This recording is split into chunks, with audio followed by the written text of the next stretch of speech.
Hey, welcome, all my right thinkers. Thanks for tuning in and check out the board. B-Farm, thinking right out here in the lab. I do what I do for you. Oh, I got something nice for you today. No clock watching. I'm going to get the lesson. However long it takes, I'm getting this lesson in a day. That's why I feel important. It's that important. So let's go. Rightism. 25 rules led by storytelling. Story with a message. There's a message in the story for life. I give life lessons. You tune in. I appreciate you. We got a good thing going. Let's rock. Right thinking mission. And that's what I'm on. Is to enlighten. That's what I'm going to do. Inspire. Educate and motivate you, the individual, to a higher spiritual level of enlightenment. Right thinking is way of life through mental and spiritual discipline practiced daily will help and guide you to attain your goal of spiritual enlightenment, aka know thyself. My mission, and that's what I'm on, is to have all right thinkers know thyself. If you're a right thinker, your goal is to know thyself. See where I'm going with this? Let's get there because I got something for you. So I asked the question, do you know you? It's rhetorical, but if you don't have an answer for yourself, tune in. I can help you with that. That's what I do for you. A person who knows not and knows not that they know not is foolish. Disregard them. A person who knows not and knows that they know not is simple, but you can teach them. That's why I do what I do for you. Appreciate you too. Stay tuned. I got more for you. You know how we do. A person who knows not and believe and think that they know is dangerous. Avoid them. I do. A person who knows and knows not that they know is spiritually asleep. That's okay. I'm the spiritual alarm clock here to wake them up with knowledge of self. That's what I do for you. A person who knows and knows that they know is wise. Follow them. All these persons reside in you. Right thinkers know that self. Add to my eye. Be true. I don't know what somebody think what pyramids were, but one guy told me, yeah, I see you got them triangles on. I know what you're about. Okay, well, I tell you every day what I'm about, so in the big circuit. So I don't know what you think I'm about, but I tell you every day, my goal is to help you be your best self, aka know thyself. Let's get to the lesson. Right thinkers, let's talk about something I like. A meditative and calm mind is the best state of mind. Okay, I'm gonna give you the 3 states of consciousness, but I'm breaking it down into meditative concepts, so hopefully you can get it. So I just got finished breaking down lucid mindset. Now let's talk about the mastering of the mind. How you can master and calm your mind with meditation. Let's go. That's the idea. It's all mentioned. Remember. Let's go. Creativity is a factor of harmony and inner peace. When there is a raging storm of emotions, you get whatever it is, good, bad, don't make a difference. But when the heart is agitated, it can't function at its best, and the mind don't do well either. See where I'm going with that? So creativity is a very, very important factor of harmony and for your inner peace. So when there's a raging storm of emotions, anxiety, and tension in your mind, the flow of inspiration from the transcendental self is what? Obstructed. Ignorance obstructs the view of clarity. So when you got a whole bunch of stuff going on in your life, you're everywhere, spreading yourself thin, you ain't focused, so you ain't never gonna get peace. Okay, within yourself. That inner peace never happened. That's what they try to explain to you. That's what I'm trying to get you to understand. When I was studying this 10, 12 years ago, I understood, okay, but I practice it, I really know it now. That's my point. So I'm speaking now with confidence and understanding, not just reading and saying, well, I don't read. Nope, I know this. Trust me. So therefore, to promote creativity, it is necessary for what? To harmonize one's lifestyle as much as possible so as to what? Come into harmony with what? With your higher self. I'm just reading it. When I studied it, okay, I was reading it. Okay, yeah. But when you put it into use, all activities, everything you do should be what? Performed in such a way that what? It promotes peace instead of tension. I'm so cool now. I had no idea. I'm mentally ill at this point. What? No agitation, no anxiety. I'm on my own schedule. Trust me, this is a beautiful thing. In this way of life, there you go. It's a way of life. Allows what? Your inner self to what? Guide you. The phrase, let your conscience be your guide. If you're God conscious, that means God can lead you. Why? You and him become one. All you gotta do is listen. No longer the angel and the devil. It's just God. That's the difference. Okay? And when yourself, your higher God, excuse me, this will allow your inner self to guide your inner and outer life. Again, let him. If it ain't right, I ain't doing it. If it ain't good, I'm not involved myself. Why? I don't got time for that. Simple. This can be achieved. Trust me, it can. If there is, you ready? Constant surrender of what? That egoistic desires. When you stop worrying about me, you start worrying about you start worrying about all those things that means nothing, and you put your desires to what? Devotion to the divine. I'm a servant of my higher self. I could care less what somebody think and feel about that. Okay? And my will, by permitting myself, this will, by permitting myself to what? To be directed by the teachings of my philosophy, right? Thinking philosophy, said philosophy, or yoga practice. That's what it is. It's a philosophy you can practice. That's what I'm trying to explain it to you. Now, the preceding teachings speak volumes about what? The nature of agitation. What? Okay, I'm just trying to, again, I'm not here to debate, argue. No, I'm here to teach. If you tune in to learn. If you spend the whole time listening to me and don't agree with it, that's fine. But say the comments, spare me. It's all about nature of agitation. The general message here is beware of your environment. I'm from the hood. I'm from the projects. I was fully aware of that. And beware of your said surroundings. Again, aware of that. Harshness in your surroundings and the general environment can what? Cause negative stress, which could lead to what? An unsettled mind. We got a bunch of young brothers running around here, most of them locked up now, with attitudes for just no reason at all, just mad. They're going to exercise that anger. That's negative thoughts. When we can take that energy and put it in a positive frame of mind, we got young kids playing sports, we got young kids participating after school programs. They taking that away. Why? They don't want that. Come on now. Jesus Christ. Sorry. But the idea is to learn how to use this thing up here to control everything else. It's all mental. Lost my place. Where we at down here? Okay, let's lead to unsettled mind. Now, let's talk about that unsettled mind. An unsettled mind is the most difficult thing to control. Why? A mind that is uncontrollable will have difficulty in concentrating, focusing. Why? They're all over the place. That's why it's called uncontrolled. And they have poor concentration skills that will not allow them to self-reflect, okay?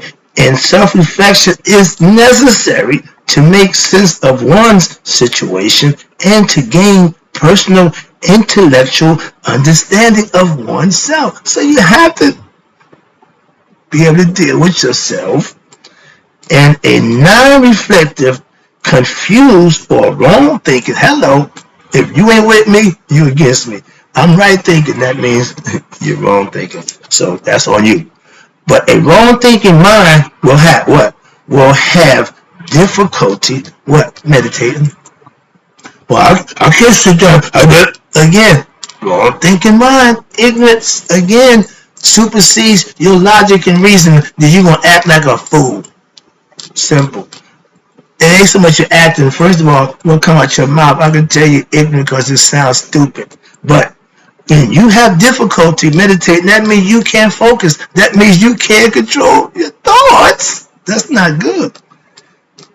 A non-meditation mind, non-meditative mind will have constant difficulties in what? Transcending the world of apparent dualities.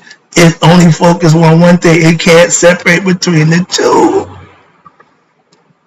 One will be endlessly pulled into what? The world. The world of what? The apparent world where thoughts are going on in the mind. I got to do this. I got to have. I can't do without this. I got to have my. Again, ego. Ego driven means I got to have. You're not going to subject yourself to not having what it is you want. And knowledge of self will elude you. Why? Because you don't care about that. You just want what you want. You don't want knowledge of self. You want to satisfy oneself. So watch this. Now, as the mind will be caught up, and obviously it is, in what? Endless waves of joys, ups, sorrows, down, it will be unable to what? Find peace. No balance. No equanimity. That's the problem, and that's what Mayat preaches and profess. That's what I live by. Balance. Not caring or feeling, doing what's right, what you know to be right. That's all you gotta do. That's virtue. And a mind filled, what's this, with too much joy, getting, whatever you like, yeah. Okay. Whatever you like, you got that. So, or too much sorrow due to what? Its experience where in the world will be equally agitated, and one will have but difficulty concentrating and calming down one's mind.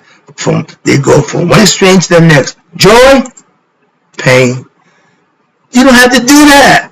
You don't have to do that. That's what I'm trying to teach you. Meditative state of mind would take out the joy. Why? It ain't about my feelings. So I don't get joy for anything. Now I just do what's right. So when you take that out, I don't get excited or depressed. When the numbers is good, I used to get excited. I just, yeah. Numbers bad. Oh, man. I must not be doing the right thing. Anybody tuning in? No, it ain't got nothing to do with me. Again, if you let that control you, that's what that does. Okay? Smooth it out. Detach. Take emotions out and deal with it. Let's go. That's what the whole part about mastering your thought process. I have to practice myself. Okay, I'm human. I got to practice what I teach. I'm doing all right. So here we go. Moving down. I see the clock. Oh, we good. But the concept, okay, we got a concept they call the miserable Asiatic. That became known in Egypt, what? As the concept of the land, the land of what? I'm dying, the land of Haru and the land of Set. And since Set is what? He was the god of the desert, okay? The dry land, that's his area. And he had people, watch this, the Asiatics who lived in that land, who dwelt in the desert lands. We know now as Arab, okay? They were Asiatics. And they're coming from Asia Minor, became identified with who? Set. Bad people, okay? And therefore, they exhibited Satanian behavior, which is what? You ready? Impulsive, selfish, brute force, etc. Sounds familiar? They had that covered, and we had a group of people who lived that way. They did the same thing in Sodom and Gomorrah. Okay, but these are just examples. These are allegorical stories to try to make a point. I'm trying to teach a philosophical concept by using an allegorical story. It never really happened, just like the Bible. Moving on. I got to poke every chance I get. All right, but listen, the teachings about the miserable Asiatics is of paramount importance. Why? Because it provides a what? An understanding through a metaphorical story of how the human mind becomes degraded. We're using it as examples, a teaching tool, and degraded and violent. A human being who is not nurtured, and who is constantly what? Experiencing stress will what? Will develop a distracted, negative character. Meaning, it's a rat race. We out here, everybody fighting for themselves. All that, ain't nobody helping each other. Ain't no love. You can see somebody on the street getting mugged and one nobody do nothing. All that stuff was not happening back in the day. How about that? But we have become that way now. And the pressures due to what? Lack of security and not knowing where the next meal is coming from. Homeless people just wandering, okay. But in how to acquire the secure the needs of life, and then how to what? Hold on to them, etc., etc. It does not allow inner peace.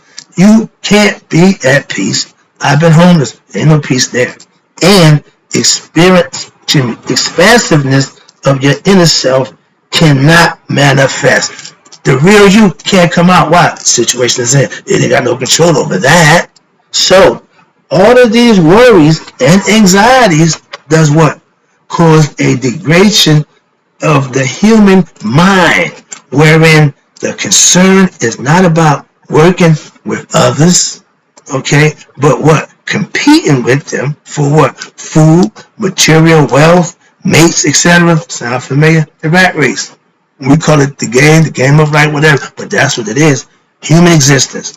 And the purpose of human existence, oh, I'm good at this, is to provide a means for the soul to have a human experience, with spiritual beings in human form to have the human experience, and what? To grow in awareness of oneself as being one with the creation. They put it their way. I got a way to put it, but they says it perfect right there. I'm said different, but that tells you right there. You are here to know thyself. So I make it real easy. This feeling, you ready for this word?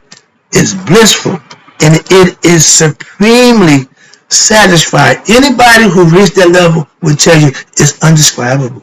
You have to feel it for yourself. You have to, yes, and all those who have, we meet at that level.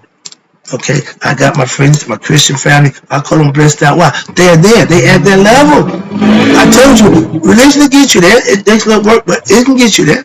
I ain't saying it don't work. I will tell you that. But it's a feeling that's satisfying and it's universal. That's spirituality at its best. We can share that. If I got blessed and I'm living a certain way, I'm not going to deal with somebody who ain't wild. They drag. No, I ain't doing that. But when you're dealing with somebody on the same level, that's why I fellowship with my church family. Simple. When the soul in human beings is not allowed to express itself in this positive manner, why? Because the ego in a human being is what? In control. Simple. And this egoism, watch this, fosters feelings of personal desires, separation from others, and animosity to anything which what prevents the ego from getting what it wants. If that ain't spoiled, if that ain't me selfish, I don't know what it is. And this is their words. I got the same word, but I'm saying a little different. But yeah, I like to read it from the book. That's where I got it from. I just interpreted it, understood it, and now I can give it back my way, but I like to read it from the book. So here we go. And this is the main source of animosity, enmity, anger, hatred, and violence in the human experience. That says it all again right there. Spiritual practice leads what? A human being to discover their deeper essence of life.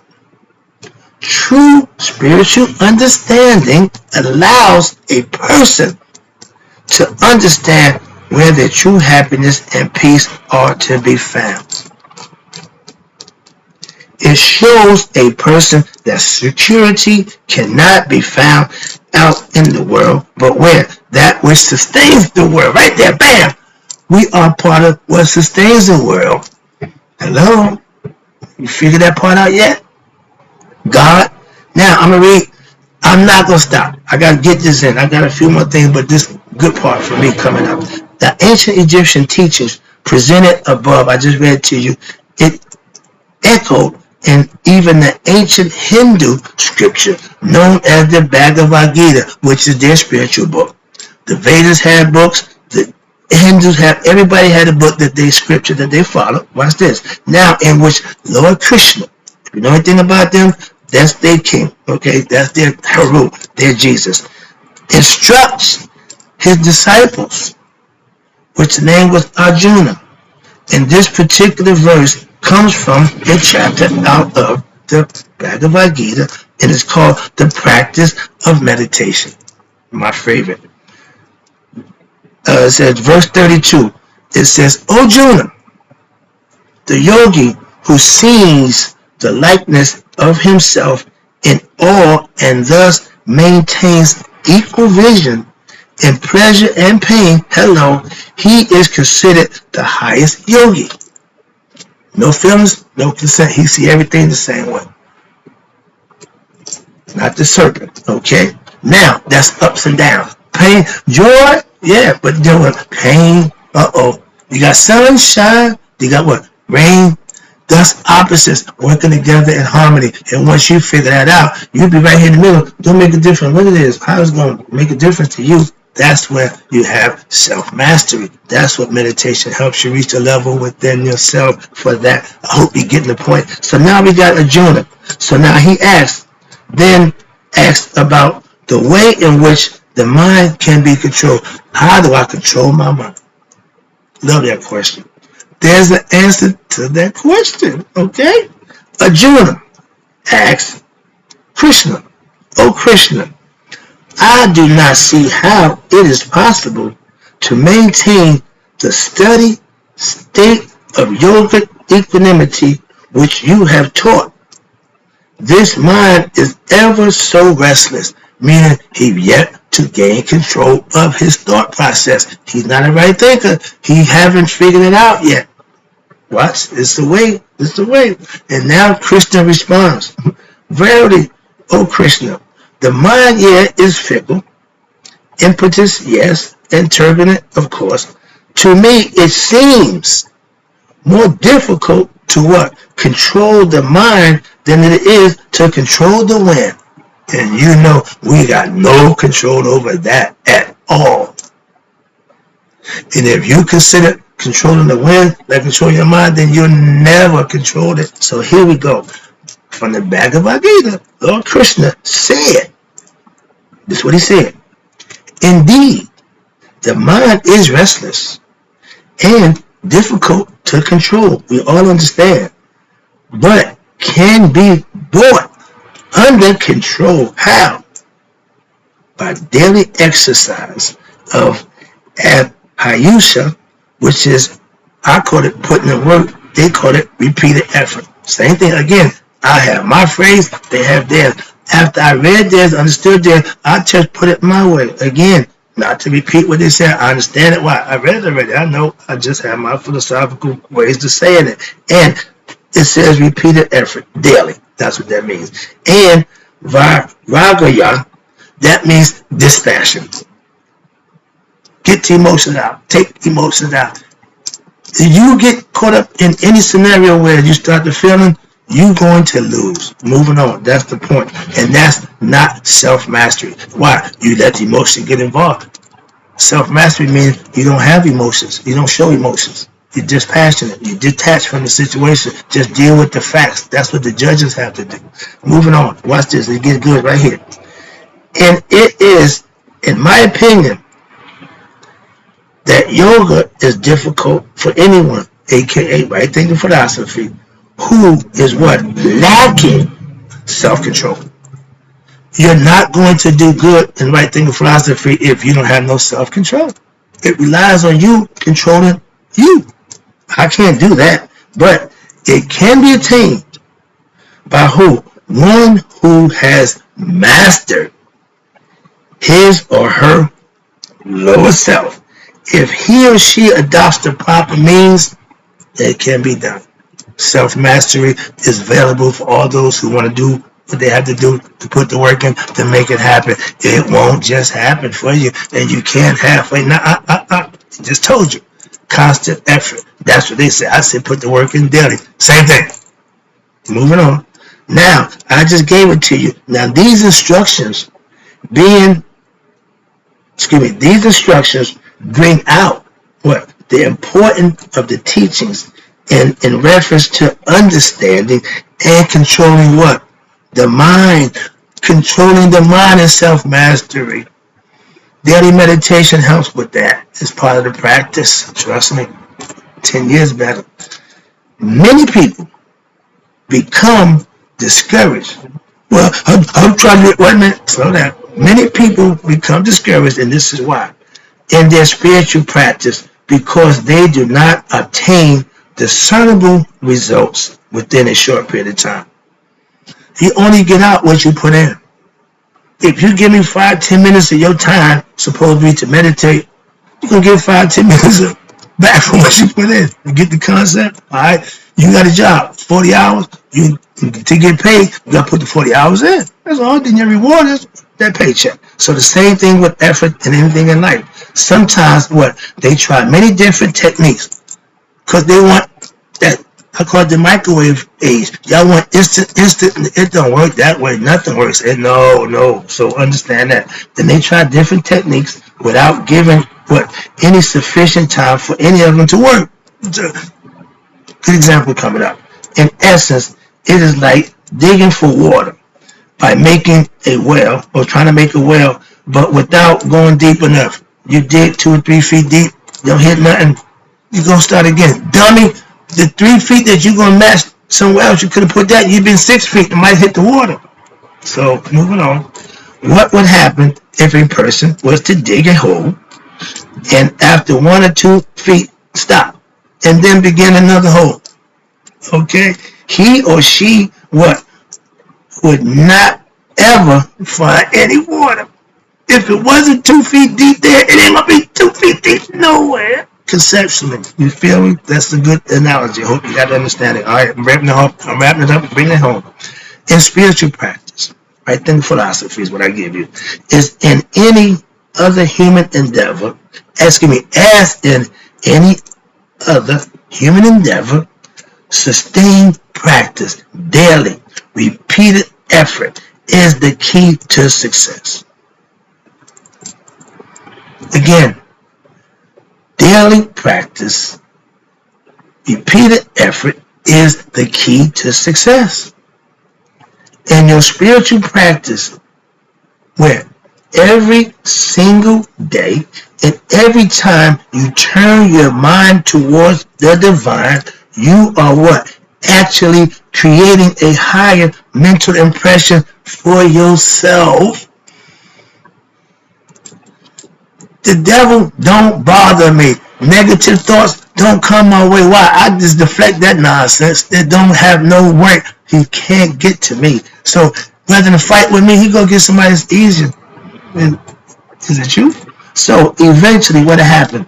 These positive thinking impressions will overpower the negative lower impressions of ignorance, anger, hatred, greed, egoism, etc. You see that? When you raise your consciousness, you start pushing that stuff down. No. This occurs even when there is no discernible benefit. I'm just going to do it because it's the right thing to do. Simple. What you going to get out of that? It's called selfless service. It ain't about what you get out of it. It's what you doing for somebody else. Hence, selfless, you're giving. So therefore, even though you may not see immediate results, young people, you should, trust me, continue practicing your spiritual discipline daily. They say regularly. And with your faith and your due diligence, also it is important to practice dispassion. Remember, it ain't about how you feel. And also detachment. Don't involve yourself in situations from worldly objects, things of the world and desires of the world. When you start caring about new car, fancy house, this, that, other, that's detachment. That's dispassion. Why? It don't excite you. It don't run the needle, so to speak, one way or another. See the difference? If they say, okay, they say, why all wise men die broke? No, they just don't accumulate a bunch of stuff. Don't mean nothing to them. I got nothing. So I'm right on course. Now, if these points are not practiced, if these things are not practiced daily, along with what? Your formal meditation daily. I have a conversation daily for the last 10 years. Those are efforts that you will have little if you don't do these things. No matter what your efforts, you will what? Have little success or very slow success in your meditative mastery of self. Why? You're not putting in the work to get the results out that you claim you want. You reap what you sow. That is so true, and that's the lesson. Hope I got my point across to you. Hope you know now to be a better you. I got more meditative concepts for you. And in closing, right thinkers, may you live to be 100 and be 100 miles a day. So I never know that my meditative right thinkers have passed away. Appreciate your time too.